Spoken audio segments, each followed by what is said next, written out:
Hello everyone, welcome to the next video of master budgeting. यो part 3 video बनेको छ। यसको अलिकति लामै भिडियो बनेको छ।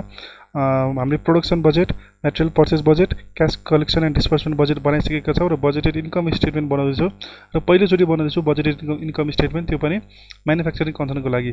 हामीलाई मर्कन्डाइज पर्चेस ट्रेडिङ कन्सर्नमा चाहिँ कस्तो हुन्थ्यो भने certain percentage of sales cost of goods भनेर हामीले सब्ट्र्याक्ट गरिदिन्थ्यो। त्यो हामीलाई धेरै सजिलो हुन्थ्यो। तर यसमा चाहिँ हामीलाई सर्टेन पर्सेन्टेज भने कि हामीले कति सामान प्रड्युस गर्यौँ त्यसको चाहिँ कति सामान प्रड्युस गर्यौँ त्यसमा लाग्ने कस्ट अफ प्रोडक्सनमा चाहिँ अब ओपनिङ स्टक र क्लोजिङ स्टक एडजस्ट गरेर हाम्रो जुन आउँछ एमाउन्ट त्यसलाई कस्ट अफ गुड्स सोल्ड भन्छौँ। इन्कम स्टेटमेन्टमा हामी चाहिँ दुई थरीले बनाउन सक्छौँ। एउटा एब्जर्प्सन कस्टिङ, अर्को भेरिएबल कस्टिङ। क्वेसनले केही नभनेको केसमा हामी भेरिएबल कस्टिङ अनुसार बनाउँछौँ भने क्वेसनले यो मेथडबाट गर भनेर तोकेर दिएको केसमा चाहिँ हामी क्वेसनले भनेअनुसार गर्छौँ। तर नर्मल्ली भेरिएबल कस्टिङ चाहिँ मोर देन कस्टिङ भएको भएर हामी चाहिँ भेरिएबल कस्टिङ नै गर्ने गर्दछौँ। र इन्कम स्टेटमेन्ट चाहिँ हामीले यसमा भेरिएबल कस्टिङ अनुसार फलो गर्नेछौँ। ओके, इन्कम स्टेटमेन्टको सुरुमा हुने भनेको हाम्रो sales revenue, total sales revenue लेखौँ। अझै सेल्स रेभेन्यू त माथि पनि लेखिसकेको छु। टोटल सेल्स रेभेन्यू भनेको हामीले बनाउने भनेको 3 मन्थ्सको मात्र हो, त्यही भएर 3 मन्थ्सको मात्र टोटल गर्ने हो। जनवरी, फेब्रुअरी र मार्च। जनवरी, फेब्रुअरी, मार्च 4 र 6 10 7 17 लाख हाम्रो 17 लाख चाहिँ हाम्रो टोटल सेल्स रेभेन्यू हुने रहेछ। त्यो हामीले यहाँ लेख्छौँ। अलिकति च्यालेन्जिङ भनेको यसमा कस्ट अफ गुड्स सोल्ड मात्र निकाल्नु हो, अरू केही होइन। लेस कस्ट अफ अझै हाम्रो भेरिएबल कस्ट अफ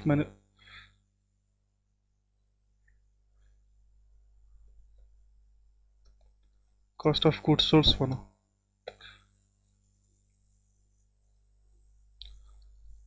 यसमा हामी के गर्छौँ त डाइरेक्ट कस्टहरू जोड्छौँ। Direct labour, direct material, direct machine hour यदि छ भने, अनि त्यसरी म्यानुफ्याक्चर बनाउने कस्टहरू, भेरिएबल म्यानुफ्याक्चरिङ ओभरहेडहरू के छ। अब यो क्वेसनमा त हामीले हेरेर सक्छौँ indirect material, indirect labour, supervision, repair and maintenance, यिनीहरू सबै यिनीहरू भेरिएबल पनि हुनसक्छन्, सेमी भेरिएबल अर्थात् सेमी फिक्स्ड पनि हुनसक्छन्। भेरिएबल र फिक्स्ड कस्टको मिक्स्ड भएको पनि हुनसक्छ। त्यसको लागि चाहिँ हामी सेग्रिगेट गर्छौँ। सेग्रिगेट गर्ने तरिका हामी हाई लो मेथड युज गर्छौँ। त्यो म यसमा पनि गरेर देखाउने छु। सबैभन्दा पहिला हाम्रो त मेटेरियल कस्टै लाग्छ। डाइरेक्ट मेटेरियल भनेर लेखौँ। डाइरेक्ट मेटेरियल भनेको र मेटेरियल भनेर बुझौँ है। यसमा डाइरेक्ट मेटेरियल्स हामी कति डाइरेक्ट मेटेरियल्स हामीले पर्चेस गर्यौँ त। डाइरेक्ट मेटेरियल्स कति पर्चेस गर्यौँ भन्दा पनि हामीले जति पर्चेस गरेको कुरा भन्दा नि हामी यसमा प्रोडक्सन युनिटसँग युनिट, यसमा चाहिँ production units into direct materials cost per unit हाम्रो कति प्रोडक्सन भएको छ त। पर्चेस गरेको भन्दा नि हामी प्रोडक्सन गरेको कुरा राख्छौँ। यसमा प्रोडक्सन युनिट भनेको 30,000, 35,000 र 40,000 भनेको 1,05,000 युनिट चाहिँ हाम्रो प्रोडक्सन भएको रहेछ। कस्ट अफ गुड्स निकाल्ने बेला चाहिँ हामी प्रोडक्सन युनिट अनुसार गर्छौँ। ल 1,05,000 युनिट प्रड्युस भएको रहेछ र एक युनिटको कति पर्दो रहेछ, 4 रुपियाँ पर्दो रहेछ। डाइरेक्ट मेटेरियल्स भनेको इन्टु 4 रुपियाँ भनेको 1,05,000 इन्टु 4 गरौँ, 4,20,000। त्यस्तै गरी डाइरेक्ट लेबर पनि राखौँ। हाम्रो डाइरेक्ट लेबर पनि लाग्छ। यसमा क्वेसनले दिइरहेको छ। डाइरेक्ट लेबर पनि प्रोडक्सन युनिटकै आधारमा हुन्छ। 1,05,000 इन्टु एउटा युनिट प्रड्युस गर्नलाई 2 घन्टा लाग्छ र एउटा 1 आवरको 2 रुपिस भनेपछि 2 इन्टु 2 एउटा युनिट प्रड्युस गर्न जम्मा 4 रुपियाँ लाग्ने रहेछ। यो पनि 4,20,000 भयो। अब क्वेसन हामीलाई म्यानुफ्याक्चरिङ कस्ट भनेर स्केड्युल 2 मा दिएको छ। स्केड्युल 2 मा दिएको म्यानुफ्याक्चरिङ ओभरहेडलाई चाहिँ हामी अब सेग्रिगेट गर्छौँ। म्यानुफ्याक्चरिङमा दुईटै भेरिएबल र नन फिक्स्ड दुईटै पर्ने भयो र यसको लागि सेग्रिगेट गर्ने तरिका भनेको VCPU is equals to variable cost per unit is equals to high cost minus low cost divide by high units. Sorry, excel भएको भएर मैले चाहिँ सिरियली लेख्नुपर्ने हुन्छ। नभए फर्मेट उसमा चाहिँ फ्र्याक्सन बनाएर लेखेको राम्रो है। लो युनिट्स यो अनुसार अब हाम्रो हाई कस्ट भनेको कति छ त्यसमा। हाम्रो हाई कस्ट भनेको 1,65,000, हाई कस्ट भनेको हाई युनिट्स बनाउँदा हुने कस्ट त हो नि होइन र 1,65,000 छ। लो कस्ट भनेको 1,25,000 छ। डिभाइड बाई यसमा हाई युनिट्स भनेको प्रोडक्सन युनिट हामीले हेऱ्यौँ भने कति छ प्रोडक्सन युनिट माथि गएर हेर्नु हाई युनिट्स कति छ 30 35 र 40 भनेपछि 30,000 त होला नि प्रोडक्सन युनिट भनेको 30 35 40 यस ल हाई युनिट्स 30 40,000 छ र लो युनिट्स 30,000 छ भनेको त्यो डिफरेन्स भनेको 10,000 हो त्यति लेख्दैन मैले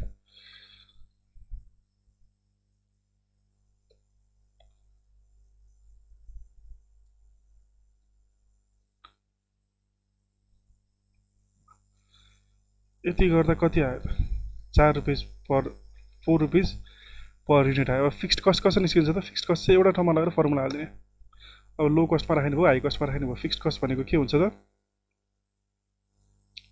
total manufacturing cost minus PCPU into production unit fixed cost कति टोटल म्यानुफ्याक्चरिङ कस्ट भनेको लो कस्टमा राखिदियो ल 1,25,000 टोटल म्यानुफ्याक्चरिङ कस्ट छ minus variable cost per unit भनेको 4 रुपैयाँ भयो त्यसमा कति युनिट प्रोड्युस भएको छ 30,000 यो भनेको 1,25,000 बाट 4,000 20 5,000 भागी भयो र हामीले सरस्वती क्वेसनमा नि हेर्न सक्छौँ सबै डिप्रिसिएसन बाहेक अरू सबै भेरिएबल कस्ट रहेछ भनेर अब हामीले यसमा बुझ्नुपर्ने हुन्छ तर हामीले भेरिएबल कस्ट पर युनिट निकालिसकेका थियौँ त्यही भएर no confusion without any confusion यहाँ लेखौँ variable manufacturing cost of production भनेर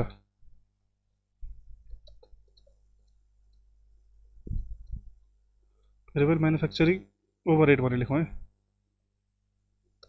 ओभरहेड भनेर प्रोडक्सन गरेको युनिट भनेको सबैमा सेम हुन्छ हामी ओपनिङ स्टक र क्लोजिङ स्टक एडजस्ट गरेपछि मात्रै पनि 4,20,000 आयो त कस्तो खतरा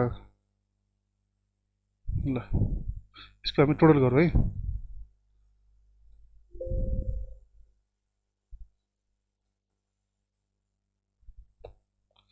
टोटल गरौँ यसलाई भन्छ cost of production 1,05,000 cost of production गर्दा अब एमाउन्ट कति राख्ने भन्दा यहाँ 4 रुपैयाँ यहाँ 4 रुपैयाँ यहाँ 4 रुपैयाँ टोटल भनेको 12 रुपैयाँ एउटा युनिट प्रोड्युस गर्नलाई 12 रुपैयाँ लाग्यो र यो कुरा हामी कहाँ गएर ट्याली गर्नुपर्ने हुन्छ भन्दाखेरि यसमा त हामीलाई ब्यालेन्स सिट दिएको छैन नभए ब्यालेन्स सिट दिँदाखेरि हाम्रो र मेटेरियल्सको सरी फिनिस गुड्सको जुन हाम्रो कस्ट पर युनिट हुन्छ नि हामीले फिनिस गुड्समा दिएको त्यो एमाउन्ट रुपिसमा दिएको एमाउन्ट ब्यालेन्स सिटमा दिएको एमाउन्ट है त्यहाँनिर दिएको युनिट्सले मल्टिप्लाई गर्यो भने पनि यति नै बराबरको एमाउन्ट आउनुपर्छ यसमा ब्यालेन्स सिट दिएको छैन ब्यालेन्स सिट दिएको क्वेसनमा त्यसमा म मजाले बुझाइदिन्छु तपाईँहरूलाई कस्ट अफ प्रोडक्सन आयो कस्ट अफ प्रोडक्सनमा अब हामी एड ओपनिङ स्टक के को फिनिस गुड्सको है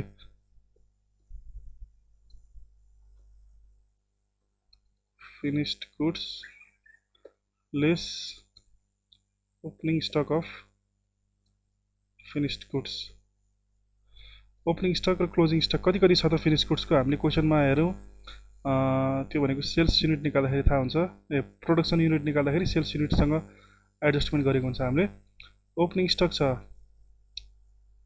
35,000 क्लोजिङ स्टक छ 40,000 त्यही त हो नि होइन होइन 40,000 र 20,000 रहेछ सरी टोटल यहाँ हेर्नु पऱ्यो 40,000 र 20,000 रहेछ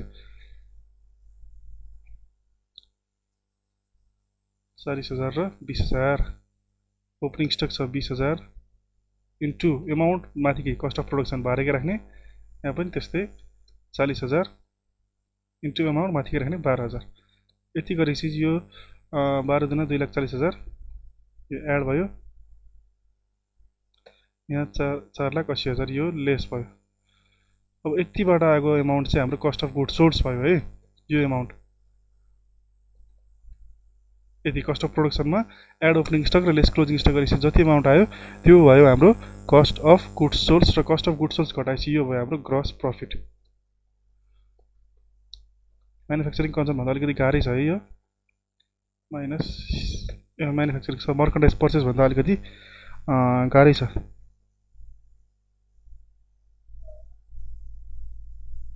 10,20,000 8,50,000 आयो होइन त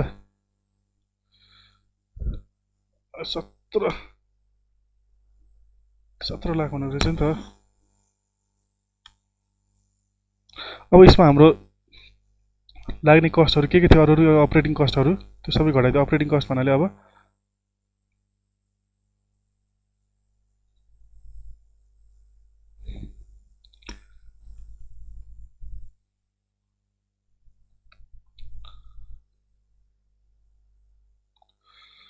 अपरेटिङ एक्सपेन्सेसहरू के छ अब हाम्रो भन्दाखेरि क्वेसनमा हामीले selling and other operating expenses भनेको छ। पहिला डेप्रिसिएसन नै घटाइदियो,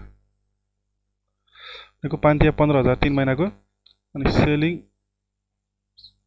and other expenses, selling and other expenses भनेर कति छ हाम्रो सेलिङ एन्ड टोटल सेल्सको 1 पर युनिट भनेपछि कति भयो 20 30 50 50 र 35 85,000 85,000 घटाइदिउँ। अरू केही चाहिँ घटाउनु पर्ने इन्ट्रेस्ट छ। इन्ट्रेस्ट हामीले घटाउनु बाँकी छ 85,000 माइनस 15,000 हाम्रो इन्ट्रेस्ट हामीले जम्मा 1,300 तिरेको छ। यो सम गरिदिउँ।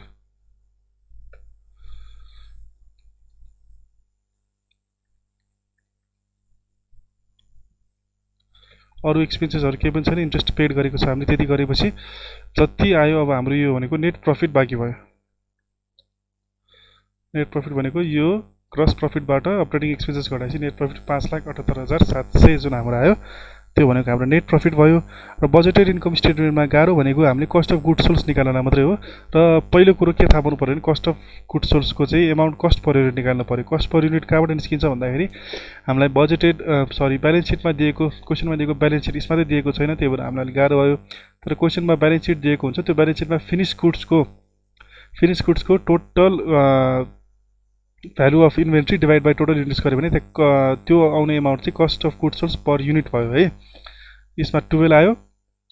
त्यही अनुसारको हामीले एड ओपनिङ स्टक गऱ्यौँ, लेस क्लोजिङ स्टक गऱ्यौँ, opening stock of finish goods. अनि यहाँ पनि ओपनिङ स्टकै लिँदैछु मैले, कस्तो क्लोजिङ स्टक हुन्छ है यो क्लोजिङ स्टक फिनिस। अनि एउटा सबैजना झुकिने कुरा के हो भने हामीले माथि सेल्स युनिटबाट चाहिँ ओपनिङ स्टक घटायौँ अनि क्लोजिङ स्टक एड गरेर प्रोडक्सन युनिट निकाल्यौँ। त्यस्तै गरी मर्कन्डाइज पर्चेसमा पनि त्यस्तै गऱ्यौँ, एड गर्दा closing stock of finishing goods less opening stock गर्यो। तर यहाँ किन उल्टो गर्यो? यो उल्टो कहाँ एड गर्ने कहाँ लेस गर्ने भन्ने कुराहरू सबैलाई प्रब्लममा राख्न सक्छ यसले। अब कहाँ लेस गर्ने कहाँ एड गर्ने भन्ने कुरा चाहिँ अब हामीले क्लोजिङ स्टक भनेको हाम्रो एसेट्सको रूपमा काम गर्छ। क्लोजिङ स्टक भनेको हाम्रो जब हामी एक्सपेन्सेसहरूको कुरा गर्दैछौँ भने जहाँ एक्सपेन्सेसहरू हामीले एक्सपेन्सेसहरूलाई जोड्दै लगेको केसमा चाहिँ ओपनिङ स्टक हाम्रो एक्सपेन्सेस हुन्छ। त्यहाँबाट हामी ओपनिङ स्टकलाई नि जोडिदिन्छौँ। यो सबै direct material, direct labour, variable manufacturing cost भनेको एक्सपेन्सेस हो नि होइन र? त्यस्तो एक्सपेन्सेसहरू जोडिरहेको केसमा चाहिँ अब ओपनिङ स्टक हामी त्यहाँ पनि हामी जोडिदिन्छौँ। र जहाँ हाम्रो इन्कमको कुरा हुन्छ सेल्स रेभेन्यू भनेको हाम्रो इन्कम हुन्छ हो, त्यस्तो सेल्स रेभेन्यू आएको केसमा अरू केसमा चाहिँ क्लोजिङ स्टकलाई हामी जोडिन्छौँ। अनि इन्कम स्टेटमेन्ट भन्दा नि हामी प्रफिट एन्ड लस बनाउँदाखेरि पनि हामीले बनाउने प्रफिट एन्ड लसमा पनि यसरी 4 कोलमको हुन्छ। यहाँनिर पर्टिकुलर्स यहाँ डेबिट साइड हुन्छ, यो क्रेडिट साइड हुन्छ। अनि ओपनिङ स्टकलाई हामी डेबिट साइडमा राख्छौँ नि होइन? डेबिट साइडमा अरू केही चिज पनि राख्छौँ, एक्सपेन्सेसहरू पनि राख्छौँ। त्यही भएर एक्सपेन्सेसहरू जहाँ छ एक्सपेन्सेसहरू जोडिरहेको के तपाईँहरू यहाँनिर एक्सपेन्सेसहरू जोडिराख्नु भएको छ भने ओपनिङ स्टक देख्यो भने त्यहाँ पनि जोडिदिनुहोस्। त्यस्तै गरी अनि क्लोजिङ स्टक देख्यो भने तपाईँ त्यसलाई घटाइदिनुहोस्। अनि यहाँनिर हामीले प्रफिट एन्ड लसको क्रेडिट साइडमा नि के हुन्थ्यो हाम्रो सेल्स रेभेन्यू हुन्थ्यो हो। त्यो सेल्स रेभेन्यूमा हामीले क्लोजिङ स्टक जोड्थ्यौँ, क्रेडिट साइडमा ल्याएर जोड्थ्यौँ। यति कुरा चाहिँ थाहा पाउनु पऱ्यो तपाईँहरूले, केही कन्फ्युजन राख्नु भएन। Okay, thank you for watching this video.